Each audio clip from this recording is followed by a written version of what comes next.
Boxing Classic, Cleveland Brown Stadium, Pittsburgh versus Cleveland in amateur boxing. And in the 178-pound weight class, we have Jairo Brown from Lorain, Ohio, fights out of Freddy's Gym against Jim Lubash from Pittsburgh, Pennsylvania. He's been fighting for 2 years. He's been a Golden Glove champion there in Pennsylvania. He's a college graduate, engineer. So smart kid facing the Clevelanders, Jairo Brown from Lorain, but representing Cleveland tonight. Jim's doing it right. He's putting education first, boxing second.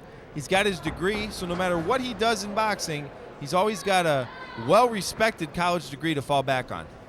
Jairo showing his quickness early on here. He's fighting as a southpaw tonight.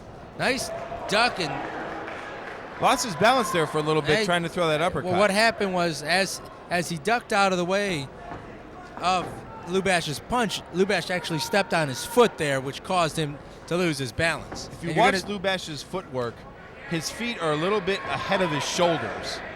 And you want to keep your feet and shoulders semi-square so that you don't lose balance or step on your opponent's toes.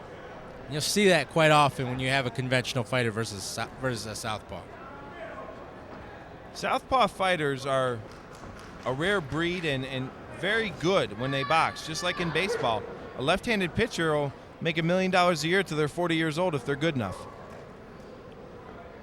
Both fighters in the center of the ring. Both have showed some speed and both have showed some power. We're in for an entertaining main event here tonight, George. This is a great main event. They picked this card right, and they have the two best fighters going at it for the main event, and the crowd's going to enjoy this fight.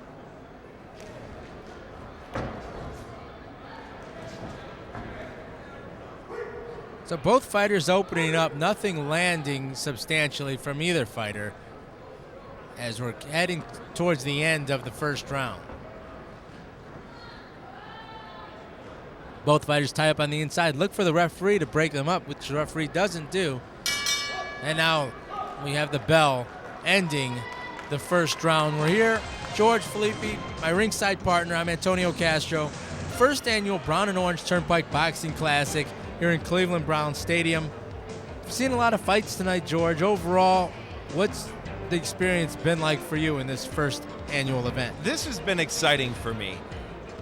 I enjoy amateur boxing, and I also enjoy a good rivalry. And you're putting those two things together. This has been a great rivalry weekend. These promoters have played their cards right, and I think we're going to have a brewing rivalry here between the two cities in a sport other than boxing, or other than football, excuse me.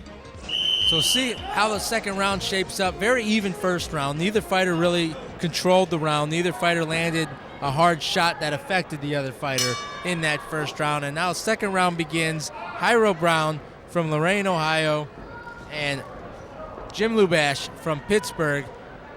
The Cleveland versus Pittsburgh rivalry in boxing has shown up here tonight at Cleveland Brown Stadium.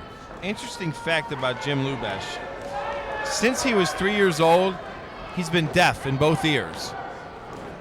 For someone to have that disability at a young age and to accomplish what he's accomplished already with getting in the ring, learning the sport, and finishing college, this is a good kid. He's a good role model. Well, Ohioans know another deaf fighter, professional fighter, Dallas Vargas, of course, the older brother of 2004 U.S. Olympic team captain Devin Vargas from Toledo. This goes to show you that if you're born with or endure a disabling act in your life that causes you to have a disability, that life isn't over for you. You can still do anything that you set your mind to. Lubash having some success here now. Landed some shots to the body of Brown. Brown shakes his head as if to say it didn't hurt. But clearly those punches are going to score. You'll see a lot of times when fighters shake their head, they actually did get hurt. Well, right hand lands upstairs from Lubash as well. And Jairo Brown's got to get busy here. He's clearly down in this round and in this fight now, in my eyes. Good observation. Jim is controlling the fight. It seems like he's winning on points, at least from our standpoint. Brown trying to work that jab now. Lubash fires a double jab of his own, followed by his power right hand, and has Brown again on the ropes, but lets him off and back into the center of the ring. Big swinging left hook. Misses for Lubash as Brown was able to duck that punch, and the bell sounds. End of round 2. And we're going to go into the corner of Jairo Brown, and working his corner is, of course, the trainer Freddie Barrio from Freddie's Boxing Club in Lorraine. You got to pop that jab and straight left hand, all right? You was just waiting on he was coming to you. Pop that jab and straight left hand out the middle. Because you got to have that jab working. Jab keep outside, keep away from him, all right? Pop the jab and straight left hand, all right? Okay. Where my face through the towel. Like you just waiting, he just coming in to you. Jab him, then throw it straight left hand. Pop a lot of jab. Come on. Okay. Pop that jab. Keep him off balance. Keep him outside. Straight up hand. Is this the last round? Or No, you got 2 more. I'm telling you.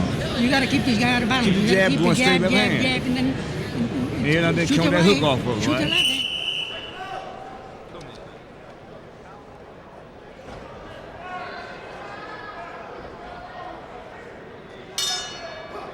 Round 3 starts Jairo Brown representing Cleveland, Jim Lubash representing Pittsburgh. Of course, each boxer in their football team's respective colors. Pittsburgh black and yellow, Cleveland in the burnt orange.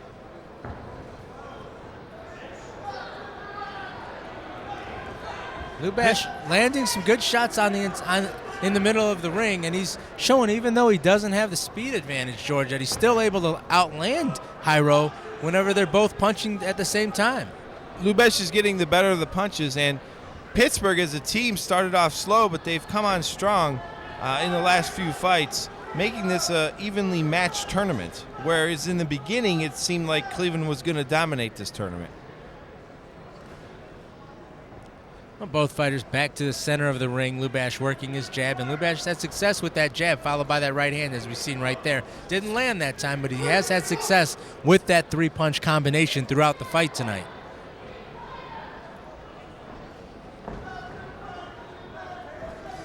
This left hand to the body lands for Brown, and Lubash took it well. Lubash is taking a punch. He keeps attacking. No matter what is happening to him, no matter how many times he gets hit, he just keeps coming and coming and coming, and he's not afraid to take a punch to give one. Right hand lands upstairs for Lubash, and Brown counters back with a 3-punch combination of his own. Most were blocked, however.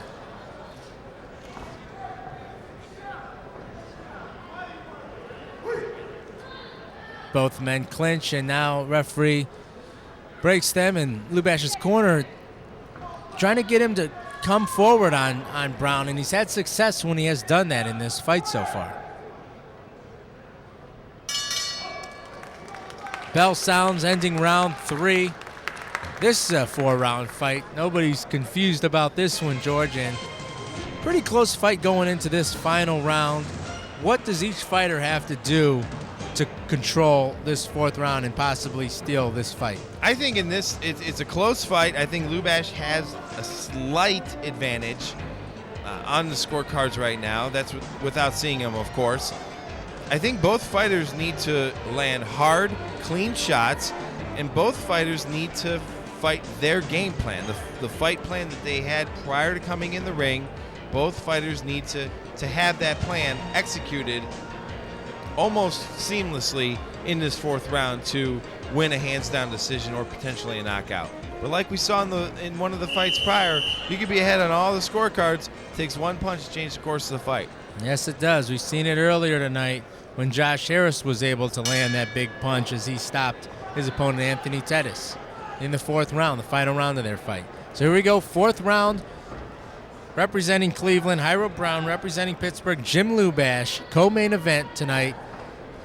Fight that Lubash has controlled pretty much throughout, effectively landing combinations at will. And Brown, when he has opened up, he has landed some shots, but a lot of them have been blocked by Lubash. Lubash is controlling the early part of the 4th round, landing hard body shots to the side of Brown. Both fighters seem to be in very good condition. They're fighting a fast pace into the last round. A lot of times you see fighters slow down in the later rounds of a fight. The referee going to warn Lubash for holding there. And nice 4-punch combination from Lubash lands.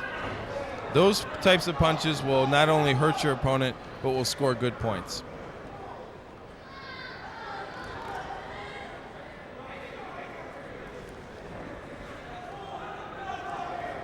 Now that Brown has Lubash on the ropes, we'll see if he can do any damage. Right now, he's not. Lubash is able to effectively work off those ropes and land some shots.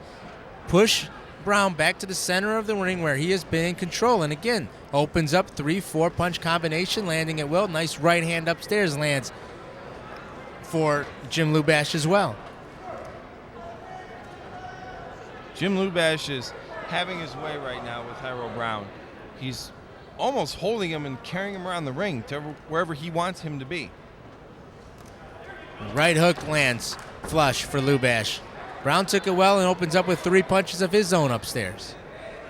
Brown is not going away easily. He's taking a lot of punishment, but he's also countering every time he gets hit. And now he's backed Brown into a corner.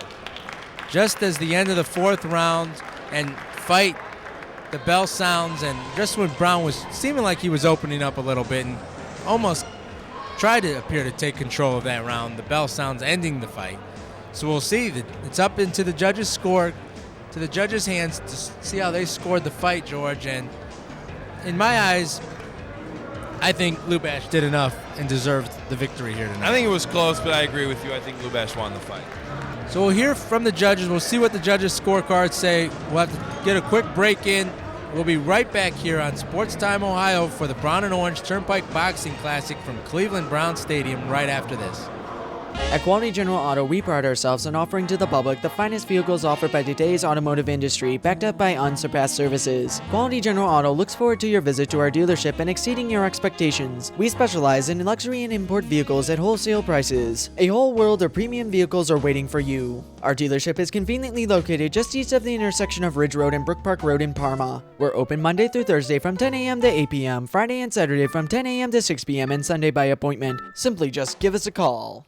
Have you gotten lost in the shuffle of Social Security disability benefits? Your Social Security is too important to be left to chance. Frustrated by a system that's supposed to be there for you? Have you been denied benefits you think you deserve? Don't let the government tell you you have a frivolous claim. Cordick and Braun can help you get the benefits you deserve. If you've been denied, call Cordick and Braun. Cordick and Braun have over 35 years combined experience and have successfully represented the disabled in 36 states. It's time you called Gregory Cordick and Catherine Braun. 1-800-621-0899.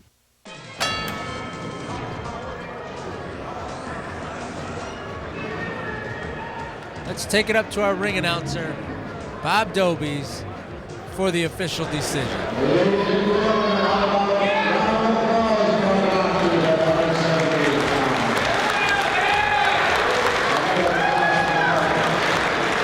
One more scorecard to add, and then we will hear from Bob Dobies with the official decision. And now Bob Dobies is ready for the winner